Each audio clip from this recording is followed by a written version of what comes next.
কদিন পরেই বিয়ে। আজ আমার একমাত্র রাইবাগিনী ননদিনীর আইবুড়ো ভাত খাওয়ালাম।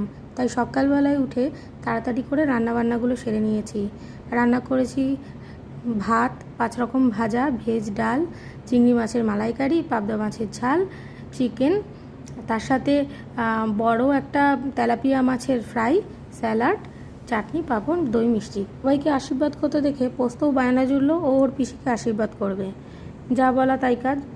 ও এখন বড়দেরকে দেখা দেখে পিসিকে আশীর্বাদ করলো, শুধু প্রণামটাই নিল না। আশীর্বাদ সেরে এখন সবাইকে আমি খেতে দিয়ে দিয়েছি।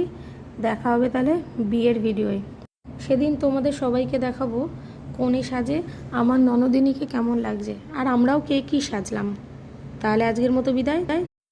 কদিন পরেই বিয়ে। আজ আমার একমাত্র রাইবাগিনী ননদিনীর আইবুড়ো ভাত খাওয়ালাম। তাই সকালবেলায় উঠে